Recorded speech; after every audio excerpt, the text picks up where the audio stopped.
All right. Good afternoon or evening, wherever the hell you're watching this. I don't know what's going on. It looks like we have everybody here, so let's go ahead and do the thing. Welcome to this very special presentation here on the JEFF MEACHAM Network. I'm, of course, Jeff Meacham. That's why my name's on my hat, to make sure I know who I am. And above me are the two gentlemen who are definitely going into a major match and event in their respective careers. This Sunday out in Hemet, it's the West Coast Wrestling Company's 13th anniversary. Am I correct there, Brandon? I would ask the champion, but he's frozen again, so we'll go ahead and let him get his shit together up there. There we go. He got it. Are we on, Rick? We good to go? Anniversary. Yep. So over on this side, we have the incoming champion, the reigning defending champion, Ric Ellis, who I have always said was my favorite manager. There it is. There it is. Man, my right arm still crushed from carrying that thing when Devin was champion all those years ago. It feels like it was yesterday, but God, it was 12 years ago. Bonkers. Wow. And up here on this side, we have the number one contender, the man who is going to try to unseat this gentleman. Man, I've known for a long time through Jesse Hernandez, through Gary Yap, through everybody. Brandon Gatson. Guys, we're on the cusp of history here for the West Coast Wrestling Company. Of course, your guys, Adam, it's been definitely a wild ride over 13 years. And I know, Rick, you've been with it every step of the way, so I'll start with you as the champion. What does some say 13 is an unlucky number, but what does 13 years mean for you? Being involved as you are with the company and being involved all those years, what does that mean to you? I've said it on other interviews. I've had very good luck at the anniversary shows. You see, I've wrestled Adam Ginsberg himself on the anniversary show in the last man standing match. That night, I became West Coast heavyweight champion for the first time. Yes. And then on the next year, I beat Rocky Romero, defending my championship, in which probably the greatest West Coast Wrestling Company match of all time until this Sunday. I was going to say, this one here has potential to supplant it. Yeah, because with all due respect to Rocky, we all love Rocky in this room. He's one of my favorite people ever. But I've watched Brandon. God, I think I remember because I'm that old and my spine's curving with every passing second. But I remember when Brandon started, and he showed me respect. And I'm like, I don't even work here, but I appreciate that, brother. Always respectful, always with the handshake. Well, I don't know handshake right now because COVID's a terrible thing, but the fist bumps right now. Just you guys both kind of let me be part of that world when I was doing the indie thing for the brief time I was doing it. And I'll always remember that, all you guys working with Gary and working with Jesse back then was just such a privilege for me. Brandon, what does this show mean for you? Because, here you are. It's the anniversary show of, one of the longest standing companies in SoCal, and you're in the main event challenging for the championship. That's got to be freaking cool. It's like a full circle, to be honest. I can't remember the year I went down there. I don't know if you remember, Danny. Can't remember the year, but it's definitely. What is it, 2010? Maybe, yeah. I want to say 10 because it was 9. You wrestled Devin was that the 2 out of 3? Yeah, right. Was that at the 2 out of 3 falls? Yeah. Was that at the Army base? Because I think you wrestled Devin when I wrestled Davey for that match where I was hurt. Yeah. Oh, I think that was right. a 2 out of 3 fall. Yeah. I unfortunately got to do very few West Coast shows, but I remember. I don't remember much, but I remember that. Yeah. You and I, the head trauma is a wonderful side story for later. But yeah, I remember when we were doing the cross promotion with Gary, you guys were when Devin was champion, and we were all part of that. The original legacy before Randy Orton tried to make it cool. It was an awesome time, and I like I said, I remember Brandon coming in there, God, and we were talking before we came on the air, how far the show is for me. It's like, God, I remember bitching about Gary's little warehouse being far. It's like, man, you guys are going to hold my beer for this out there in the middle of friggin' nowhere.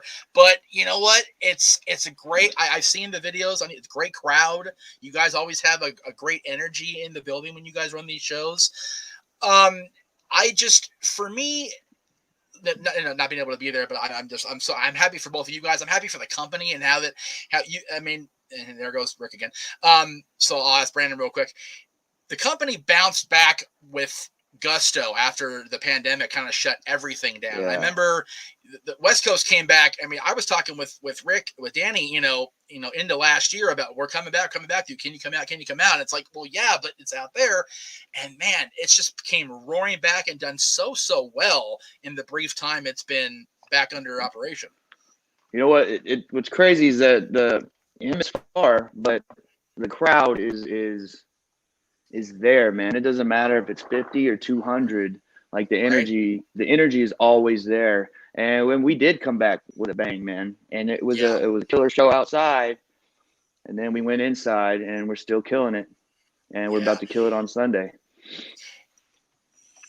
Danny, Rick, I almost want to call you. I don't know what the hell we're doing here, but I haven't had a whole lot of opportunity to have actual wrestlers in the ring on the shows here lately. What has it been like for you? And I'll ask Brandon the same thing.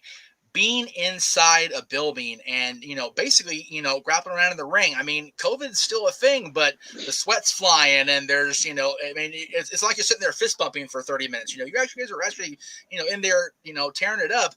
How has that been for you? Because I know, you've got a family at home. You've got the little ones and the wife, and there he goes again. Jeez. Oh, so I'll ask Brandon. What has it been like for you? Because I know it's like, you got people at home and you got to go home. It's like, you don't know what's going back with you. I mean, everything's tested. And, the thing is, though, we've been saying it, I've been saying it for 18 months. This thing is so random and so non-discriminate about what it's going to screw with. Yeah. How has it been for you in here going through all this, trying to wrestle while, this thing's going on? It was crazy because during this whole thing, as you see, this is my garage. It's my gym in the garage, right? Right. There's a lot of people that they let the pandemic hit them the wrong way and just fall out with their diets and working out. And obviously working out was tough because gyms were closed. So, it's tough. It's still tough. I got my wife and my daughter and, I got to look out for their well-being and but I got to continue to do what I love. And so the only thing I can do is be as cautious as possible, come home, the clothes I was wearing, take off right away, take a shower, you know what I mean? And that's the best I can do besides not do what I love, Right. And even with that, even with the gym, one of the gyms out here kind of stayed open low key. And, we wear a mask, wipe down everything. And so, I didn't do that till like a year after the pandemic. So like I let myself go for a few months and then I was like, I can't do this. I can't do it if I want to return. Cause I was just right at the peak of myself, my in-ring ability, my strength, my look. I was at the peak and that's when the pandemic hit. And I was like, crap. I was like, I was on a roll. So I let myself go for a little bit and I was like, nope, can't do it. And so created this home gym, working out in here, started doing MMA training, grappling, boxing, just getting into shape so that when we came back like we did, I made a stand. I made a point. Brandon's back. Right. I just wrestled Jordan Oliver on the GCW versus Fist Combat show. Nice. San Diego. And, it felt good. Like this guy's 22 years old. He's amazing. And, and I can still go, man. I'm 37 and I'm still rolling. You're not the same age. I'm a year older than you. It's crazy. And I've been wrestling since I was 16. So, 21 years now. And, so like, I don't know how much longer I can go. I feel great. And, I'm going to go until I can't. And even in that, I'm still going to be involved somehow. There's no way I'm not going to be involved in wrestling. Yeah, it's funny. Like I was half joking when I said this a few times over the last, year plus. My area of the business was the one job that didn't suffer because my office is here. My home is here. All I got to do is pretty camera, pretty lights, done. Yep. And I've had more viewers, new subscribers, and come in since March of last year than I've had in the previous year. I was telling you guys off there, I really went all in on myself at the beginning of last year because I had a miserable friggin' job working in a restaurant, and I had to get out of there. It was so toxic, and I'm like, I can't pretend to be a 9-to-5 anymore. I'm not this person. I know you guys both have the jobs, outside of the business, but it's like I'm not that guy. My brain's not wired to be, sitting there being a cashier or slinging hash or whatever. I'm not that guy. So it's funny. I heard a commercial on Sean Waltman's podcast about Anchor. And I'm like, I can do that. So, I ended up doing the audio thing for a while. And then I had, by the grace of God, I had Danny on as one of my first guests. And not this part of the grace of God, but John Ian had just passed. So we were able to reminisce about John. And then we just went right, because he had not quite officially come back fully yet. So it was great to get his perspective on almost the outside looking in, because he had all the neck and the concussion and everything deal. So it's like I can relate to that because of my concussion issue. So it's just I can't imagine not only going in as far as he's gone now, but just he is better than I've ever seen him. And I stood there at ringside with that guy and managed him and watched him take the Dynamite stuff, the Benoit stuff, and everything that he learned and just make it Ric Ellis. And I'm sitting here watching tapes the last 6 months going, shit, like he became better. It's crazy. Yeah, man. He's amazing talent. That's why this Sunday is going to be something to see, man. It's going to be something to see. He's one of the toughest opponents I've been in the ring with. And when I say it's come full circle, we had a match. He has help, Yes, and he does. he has some help, and I failed at that attempt. Me and SoCal Crazy had a tag match with him and Eric Cross, and we came out on top of that, which we got to designate what we wanted out of it. And so I got the title shot, and no one to interfere. And if they do, I get 5 minutes in the ring with them. Right. Now, is it one of those things where AJ is going to be handcuffed to Adam, or what are we doing with AJ? Yes, nice. AJ will be handcuffed to Adam to not interfere. And from a fan's perspective, looking at that's great, classic, like Bobby Heenan, booking, like you Weasel suit, you totally handcuff the Weasel to the ring post or to whatever just to keep him out of the shenanigans. That's classic. I love that. That is so awesome. And it's good. What's good about that too, though, is that like it allows us to like have the match that's going to happen and to prove who is the true champion. Right. Yes. And to beat me, Rick, if you can hear me, to beat me without any interference or help, that says a lot. And I would gladly shake your hand after if you beat me. But I think we get the agency to invest in better Wi-Fi for the champion here. This is nuts. You know what? Tech issues are a thing. We were talking before Rick came in.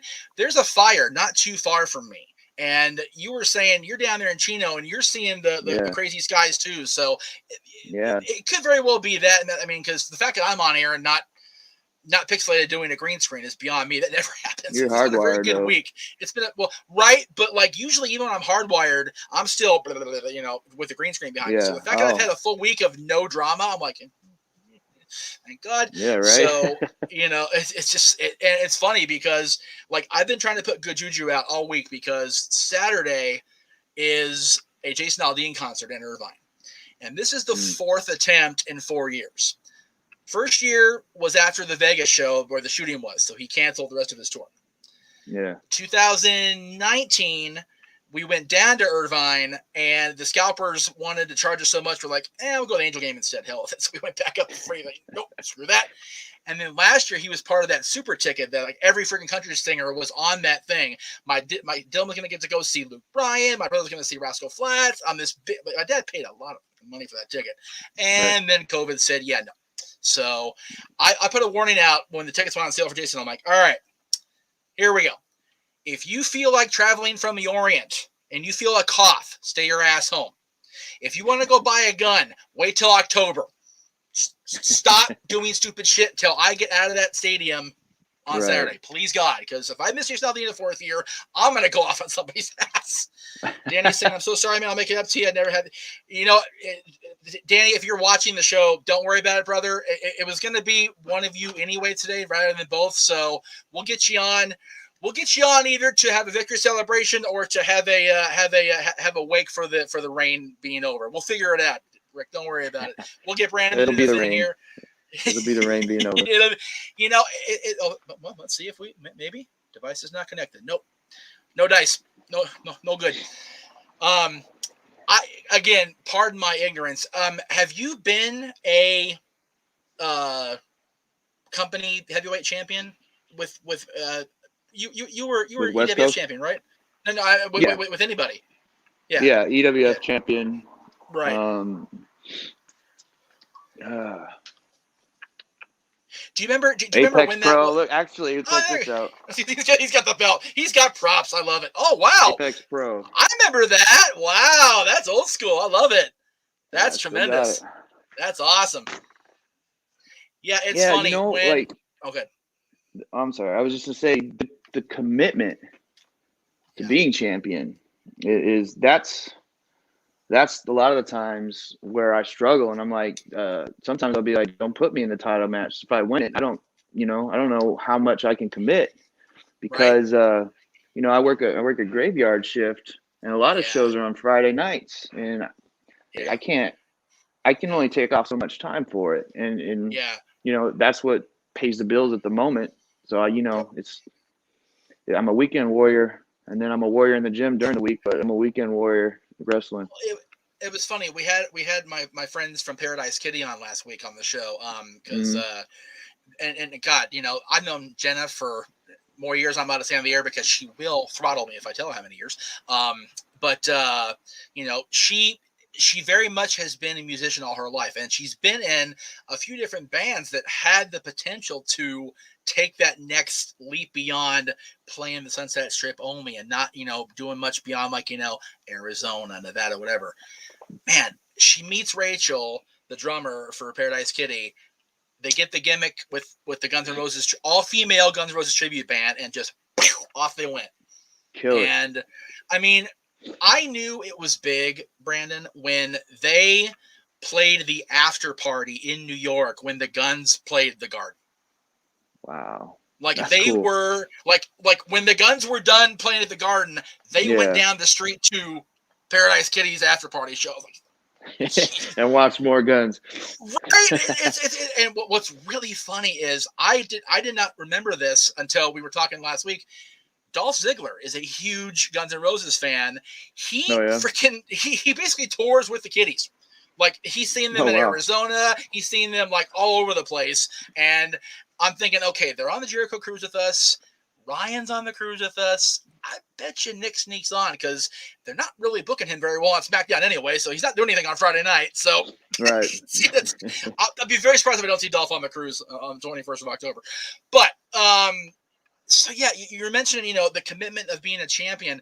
I have always had respect for the promoters that have gone the distance. And, Jesse is definitely top of that list. People will say what they say about, Jesse back and forth. All the garbage that's gone on lately on social media or whatever, but EWS had the staying power, and to be his champion, like I the infamous, angle where Gary brought in the Man in Black, and we had that whole thing with him for a while. Yep. Yeah, it was a crazy time because like there's more Ric Ellis windows than there's anything else in this thing right now. We'll make it happen, Danny. We'll make it happen. I just remember going when I was, first doing the podcast and seeing, the guys that, would also migrate to PWG and also migrate into the other companies. And like, it was really neat to see an angle like that. And I don't remember when you were champion with Jesse as far as like what year it was, but it was always a cool environment. 4 or 5 times. Oh, well, there you go. 4 or 5 times I've been champion, but I fought Man in Black. I had a match with him. Oh, okay. Yeah. It was always fun to kayfabe the kiddo, because the first show we went to right after, I actually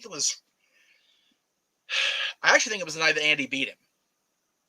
Oh yeah. So I'm not sure, like, so TJ rode in with us and Gary and in the car, and we Dylan was so young, so we're trying to still, keep things, cool.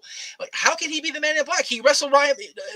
TJ wrestled the Man in Black, one of the shows. But then he told it's, of course it's Ryan, but it was just so fun to play that out with him. And I always like the environment. I do like the environment at West Coast. It feels like these companies like, West Coast and EWF, and for a while Battleground, when they were running their Los Alamitos, I was there every month with them. It was such a fun environment. New Hall. Yeah, a New Hall. Hello. Yeah. So I first started going to New Hall when Gary booked New Hall. So that's how I got in, if you will. And then when Battleground came up, it was really, really, it was weird though, because the people of the New Hall, I've been here my whole life. So that one show, I don't remember if you were at that show. Remind me, I'm trying to remember now. Where Gary fought Charles Mercury in the main event. Were you there for that? I think so. Okay, it was a hardcore Gary street fight at that moment. Gary was booking Jason Bennett. No. Gary was booking Epic at that point. Okay. And it was Gary and this horrible wife beater that looked like he borrowed it off Charles's wardrobe. Probably. Just right. And props to Gary. They beat the shit out of each other for a good minute, and that's my second time refereeing ever, because Gary hates me. So and prior to this, he had that trios tournament or whatever for the tag titles. I got the Commandos over here, Watts, LTP, and Willie over here with chairs on the outside of the ring.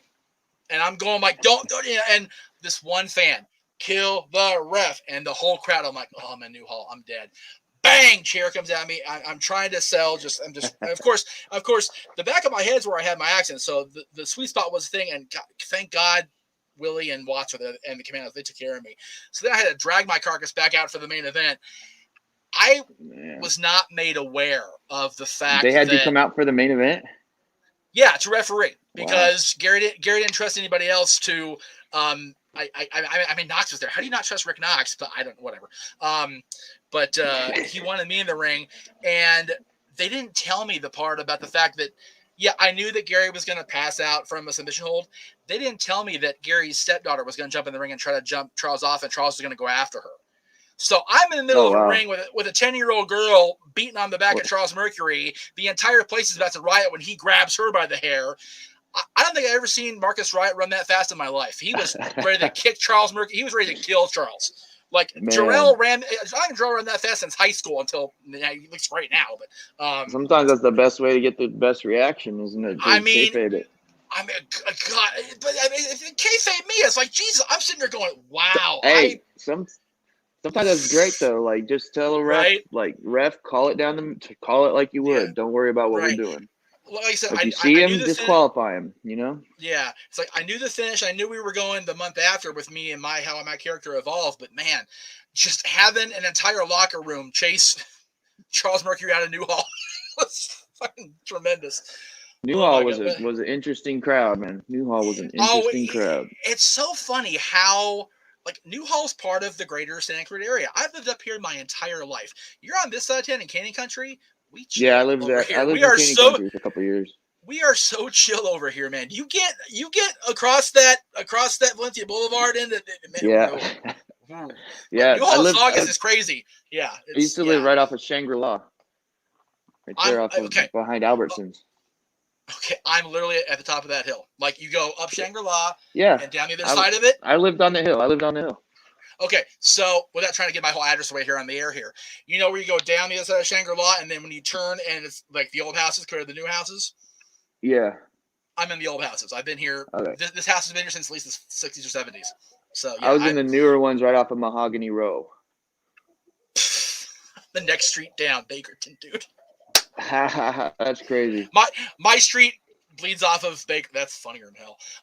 Anyway, yeah. So yeah, we moved up here my senior year, so that would have been September of 2000. So yeah, we've been here 21 years. You know what's crazy when we talk about these stories is that like it's interesting how long I've been in this business.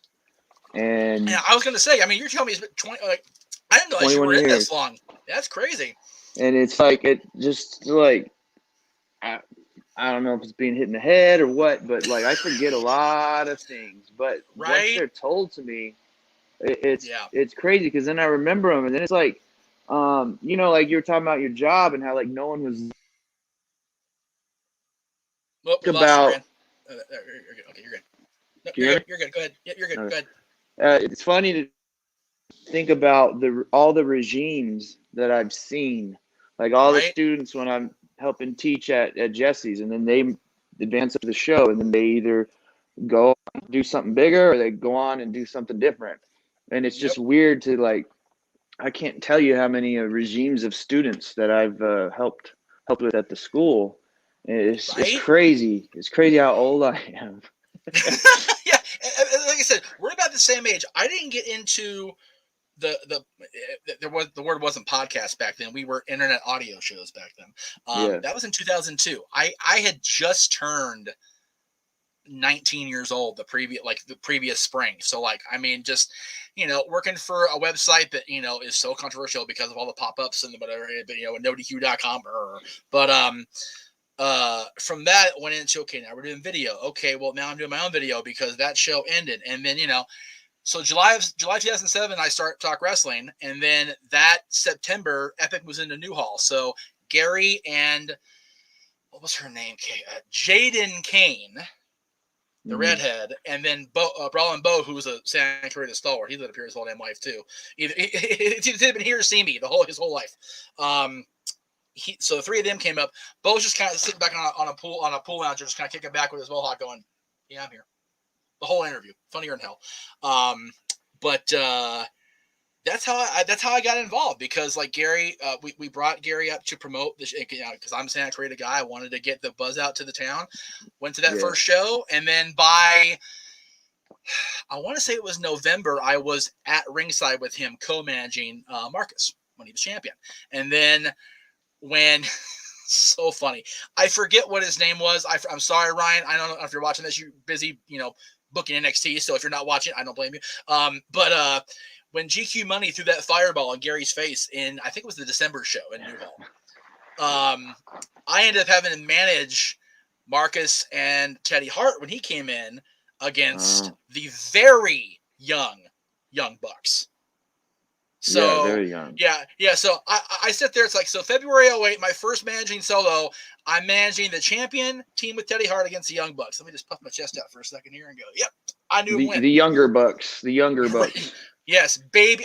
When I say baby face, they were heels because the damn Hanson music, everybody wanted to kill them then. But I mean, like, no facial hair, probably no pubic hair. They were so little. Jesus Christ. Like little baby Young Bucks, man. And to think of that was 13 years ago. I know 13 years ago because my son was born 2 months later. So from where they were to where they are now, you know, Teddy Hart always had the infamy. You know, God bless Teddy, man. He just you either love Teddy or you hate him, and sometimes both. And that's the way Teddy is. Yeah. And then, you know, Marcus transforming into his real name, Jarrell, and then now this Enoch the Enlightened thing he's doing, which I think is just hysterical. I love the gimmick. I had him on. Oh, yeah. He kind of bailed me out a few weeks ago because I had a guest that couldn't make it, and we just kind of threw him in, and we were gonna just do it like, you know, kind of do this. We were the kayfabe or not, and we just bullshitted for 20 minutes, and people loved it. So I love Jarrell. Nice. He's one of my favorite people ever. I love him. He's a good guy, man. And I always remember him being the champion at the time because we had that the knockoff of the WCWC belt that we brought to APW when Gary did that redonkulous blade job on himself. Oh my God. Like, I have never seen anybody bleed that much in person in my life, including in a hospital. Wow. It was. I don't know if you've ever seen the pictures on the internet or whatever. Like, okay, so at the time he was seeing a registered nurse. So rather than get, a little razor blade like, us normal people would do, medical scalpel. Oh God. And he gets nervous because, I mean, it's the first time he's ever done this in his whole entire time being involved. So he cuts too deep and too wide.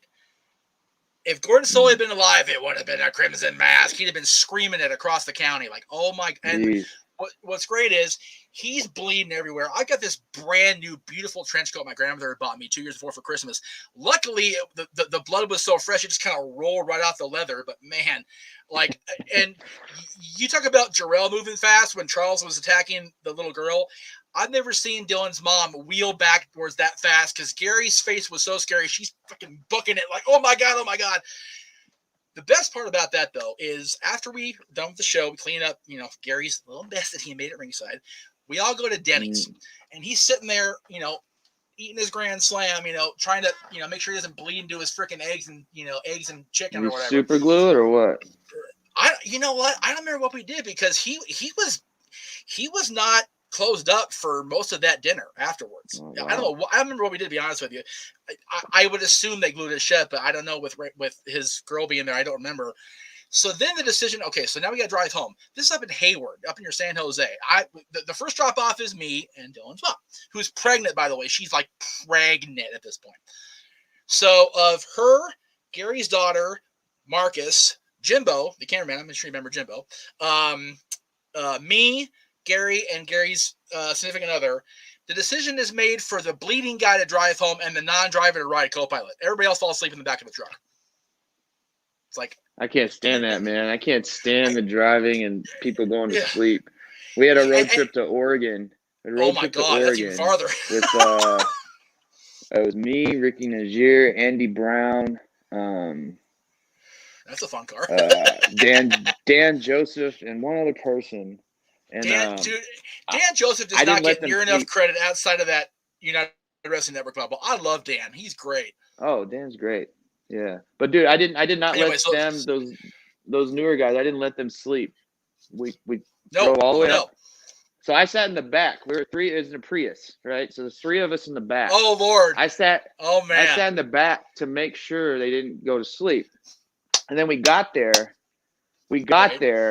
Everyone went to crash at it was what's his name? Crap. The Russian. Why can't I think of his name? I had so many matches. Sasha. Yeah, Sasha. Oh, wow. Yeah, Brandon. Yeah.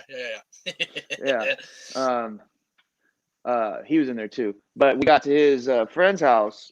Everyone was gonna crash.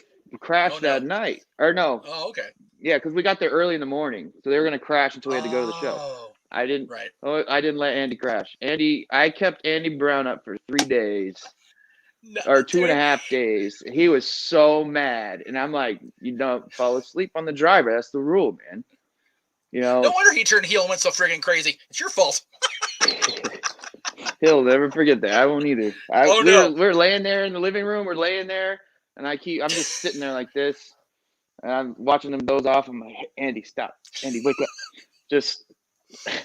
He's like, man, what, man? Come on. It was great. He's so easy going, but if you work him enough, he will mess your shit up. He's like the chillest dude. Yeah. The final 2 hours of our drive back, I let them fall asleep. Yeah, but luckily for the APW trip, I don't know if it was something it was one of those old it looked like a passenger van, but it was a truck configuration. There was the driver and the passenger, and then it was a row and a row and a row. It was I don't know what to call those things. It was old. I mean, when it pulled up in front of the house, I'm like, is that gonna make a 7-hour drive there and back? Jesus, he's gonna fall apart halfway to freaking Sacramento. Yeah. But yeah. So like I said, they all fell asleep, and luckily for them, Gary and I can just chatterbox. We talked this whole 7 hours, and I liken that. It's I said it years later. For all that people condemned Gary and demonized Gary. Man, sitting under that learning tree and just hearing what he's seen and seeing and hearing about what he's been done. It's like, man, it's just that tree is ripe with fruit, good or bad, man. It's just you sit there, you just absorb that shit, and when you have to stay awake because if you're in the co-pilot seat, that's the code, brother. You don't sleep in the co-pilot seat, so 7 hours, not at just all. 7 hours from Hayward. My wife doesn't get that rule. My wife doesn't understand that rule. Co-pilot does not fall asleep on the driver. You want to make it alive, you stay awake. Right. And see, the thing is, going up there, we were working the whole time because in the story after. The reason Charles came back that following summer for that match is because he had basically absconded with Jaden, who was Gary's girl at the time. So the whole way up there, the gimmick was Jimbo was like, we had like a few different cameras going. Gary's in the passenger seat, just slumped over, all miserable about his life because his life sucks because his girl left him. And Gary's real life significant other is just railroaded him like halfway there. I told you, and the video starts with me we were in the row. It was me, Jimbo, and Marcus in the row. No, I'm sorry. Jimbo was filming. Sam, his daughter, had one of the handheld. She was his handheld person for a while. So she's right behind Marcus, and and we're all trying to convince each other who's gonna talk to Gary because Gary just what was me. So finally we elect Gary something other, and she just gave him the business the whole trip up. So we were awake the whole way going up there. But, the whole adrenaline of Gary just laying himself open, basically because I forget the name of the booker up there. I'm sorry, dude. I forget the APW booker's name at the time. But he hit Gary with our own belt. So the thing was the belt busted him open, right? So the adrenaline of his first blade, his first cut thing and just the whole thing, we were so up. I found out later that about halfway back to Wildemar, Gary ran a truck over to Ramey because he was so exhausted from he and I talking for 7 hours coming back. Because it's like we knew we had daylight when we had Six Flags. Because once you get off at 126, Six Flags, we're back in town, yay! It's like, and so then I'm sitting there going, okay, I'm almost home. Just hang out, 20 more minutes. Okay. Yep. And then the unloading of the wheelchair and the lady and getting in the hand. I think we slept for a week. I'm not even gonna lie. No, I bet. I don't even remember Christmas that year because it was just right there by Christmas. It was crazy. But it was crazy. You talk about that learning tree thing, and I always try and tell these wrestlers, these young guys, that there's no, this is an art form, right? Oh yeah. Very much so. There's no right or wrong. I mean, there's the rules, but then there's no right or wrong what you're doing. So when you get criticism, constructive criticism or advice, you don't have to accept everything. I mean, you listen to it out of respect. But like if I got one guy giving me 7 things here, I might like 4 of them. I keep those 4. This guy tells me 3 things, I like all 3. I keep those 3. And once I start molding all these into me, my character, my style, I become my own, like a different breed. You know what I mean? It's a new thing, and so it's like you always listen and you always learn. You learn, and you accept what you want, and you leave what you don't like. Yeah, it was nothing wrong. It was very much the same thing with me. I mean, working my entire actual time being involved where I was featured every single month or on the videos on YouTube or whatever was with Gary. So I did that for a year. And then, when I rang the bell that Gary passed out, God bless Megan. I miss her. I'm so glad she found a significant other and is having the baby. I'm so happy for her. But having my Beverly Hills to come out there and just fire me and just take me to task for daring to say, Gary never quit. It's like, motherfucker passed out. Charles is going to kill him. What do you want me to do? I was saving his ass. But no, you're fired. So then that's when I got hooked up with, at the time, Jimmy Quinn, of course, our buddy Travis, Travis Leland. So that's how I evolved going into his thing. And then, so I was gone for a while, and then cause I was banished because I dared to, and then the story was Gary. It's so funny. Gary came to the house to film this angle. We're in my driveway, and he's, you can go ahead and come in the audience or whatever. He books me in the most racist thing ever because I end up joining up with Jason Strife and Tim Donst and the three guys from Legacy, Stafford, Ellis, and Sparks, by beating the black guys, throwing powdered Kool-Aid in their face. Yeah. Like, so you have to be your best behavior, but let's just throw Kool-Aid in the black guy's face. Let's just throw me right back into the fire in Wildomar. Let's just do that. Right. Shovel you right in. So he puts me with the group, and of course, his business partner Anthony was leading the charge to take down the company. So for that brief time before, unfortunately, like I said, I got to think of Adam where he accidentally elbowed me right in the small of my back and just bruised my ribs to shit. And that was I was done with indie wrestling until. So that was 2009. I didn't really get back involved other than the podcasting stuff until you mentioned Sasha and Alexis until I got involved with those guys at the Los Alamitos Battleground. And it really wasn't even that. It was more of just being at the shows, and then Sam Knight asked us to help out at Massive, his promotion. So I was doing interviews backstage at Massive, and Sasha threw me into a locker just out of frustration. So just because, so it's like, okay, we can work this. So the next Battleground show, I came out in a neck brace with Sam, eating a Russian bear claw and drinking Russian vodka just to piss in Sasha's face. Bad part was I knew that Alexis was going to be in the crowd wearing a lucha mask because he was going to attack me and, take me out and then go after Sam with Sasha. Yeah. Got a little out of hand and put me into the God, that damn Legion Hall with that tile floor at Los Al. Oh my God. Dylan's 3 years old and he's watching this.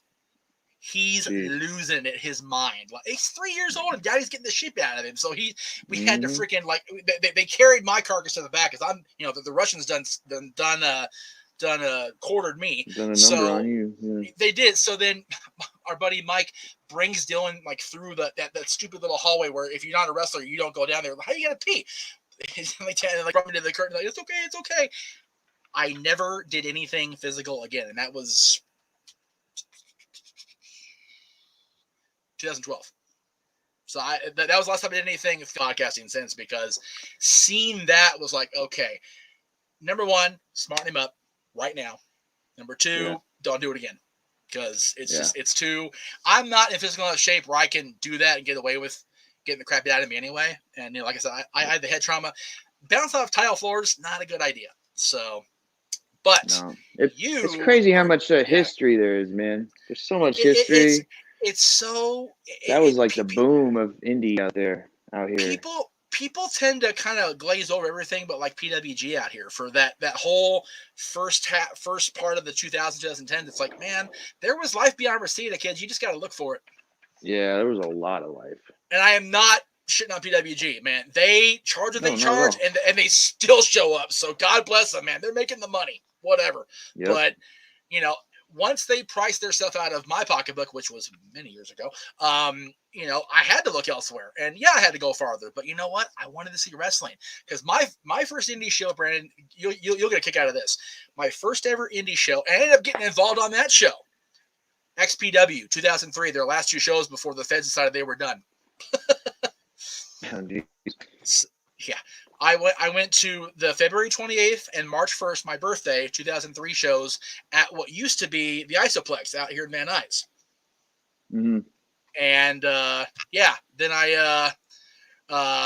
Chris Hamrick super kicked me on my birthday, and they dragged me to the back into what used to be the viewing room if you were watching skating. And it was Rob Black and Shane Douglas made it like the control room there, and Tammy Stitch and I took turns dry heaving during the extreme main event between Supreme and Ian Rotten because it was so gory. So Tammy and I have a bucket right here, just trying not to puke. It was so gross. Like, welcome to Indie Wrestling, Jeff. So it was, but it was bonkers.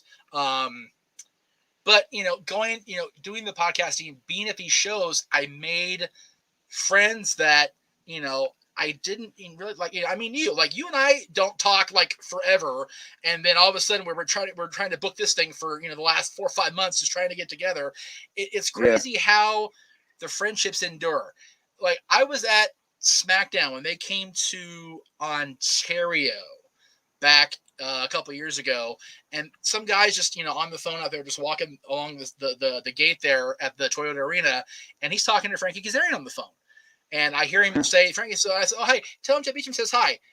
He talks to me, he hands me the phone, and Frankie and I start talking. Like, I hadn't seen Frankie in 10 years, but yeah, boom, man, right there. Frankie. It's just he's one of the guys that trained me. We were talking about Rocky earlier. Him and Frankie. Oh yeah, one of the main guys that trained me. And it's so funny, you see this guy on TV every week now, twice a week, and I remember my second ever PWG show, Frankie Kazarian banished Adam Pearce from PWG by taking the title from him. Adam Pearce and I are still friends to this day, and that was 17 years ago. Yeah, so you talk about Adam Pearce, man. Before Billy Corgan took those letters and ran with it, man. Adam Pearce was the damn NWA. So it's believe that definitely. He is to this day my favorite NWA champion I ever saw defend the title live. So I love Adam, and I'm happy he's got an opportunity because I like a lot of us, you get so many blows to the head, you got to step back, put the suit on, and do the training thing because it's that's what you can still do. Those who can't teach, and you're not going to find a whole lot of better teachers than guys like you who've been doing it for so many years. Guys like Adam who have that ridiculous experience just out here alone, let alone Chicago and all the places he's been around the world as champion. So, people are going to crap on the WWE's product right now. It's like, yeah, but if they would just let the guys that have their know-how do their thing, could be a different situation. We'd have a lot better ratings than Monday night than we did Monday night. So, but you and the gentleman who can't seem to get his tech together, I feel bad for Rick too. But you guys, man. I am so happy for the both of you. I know you have another podcast at 5:00, so I'm gonna go wrap this up real quick here. It's such a pleasure for me to see you two guys because I've known you two guys forever. Really saw you in your formative years, and formative then, but you're still just like I said, you're a beast in the gym. Freaking Danny's over here posting this shit twice a day. It's like, dude, stop being so goddamn braggadocious about your beast workout, you bastard. He's ready for it. He's ready for it. I know you're ready for it, man. And I know that crowd, however many, of course, Adam's, flipping the shit about, how crowd or no crowd. Like you said at the top of the show, 5,200, man. They're gonna blow the roof off that little skating rink out there. It's gonna be great. It's gonna be a barn burner, man. No interference. Me and Rick, 1-on-1, mano y mano.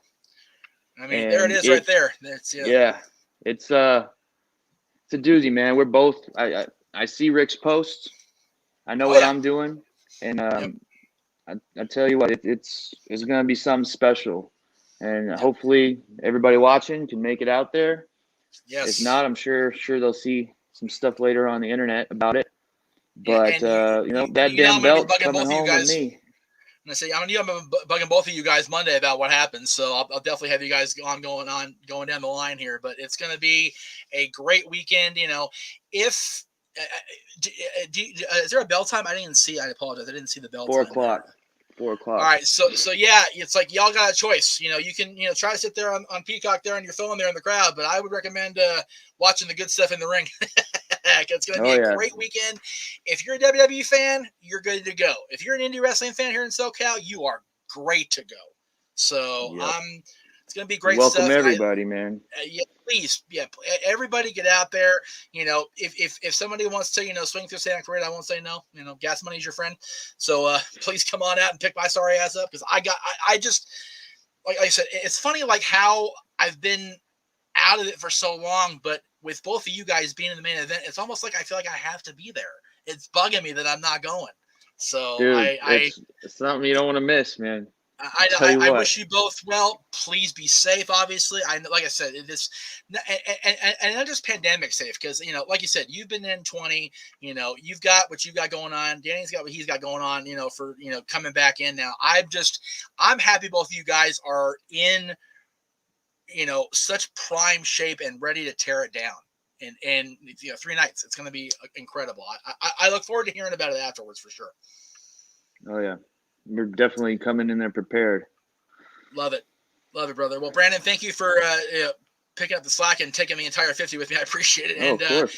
Danny, if you're watching on demand, brother, we'll definitely get the tech figured out, because you and I are definitely overdue for a redo, because last time you were on, we were commiserating about John Ian's passing, which was a shitty day. So thank you, Rick. Thank you, Brandon. Get out there. Again, I'll put the thing up there as you can kind of see it. It's out in Hemet. It is the West Coast Wrestling Company's 13th anniversary. These two guys are battling for the heavyweight championship. The gentleman you see with Ric Ellis there will be handcuffed to West Coast owner Adam Ginsburg. It's going to be one of those classic, like I said, managers, handcuffs to the Sergeant Slaughter China thing, man. Of course, neither one of them are as big as Joni. So, yeah. But it's going to be a tremendous spectacle, and that's what a world championship, heavyweight championship match should be. It should be a spectacle where the whole crowd's just wondering what the hell is going to happen when this night's over. And I look forward to hearing all about it, guys. Thank you all very much for watching. I know it's getting into the time. If y'all watch Impact, cool. We'll see you in an hour for Jack of All Trades on the Greg Cherry brand, where I'm defending my championship. Yay! So until next week, he is Brandon Gatson. I am Jeff Meacham, and we will see you guys next time right here on the Jeff Meacham Network.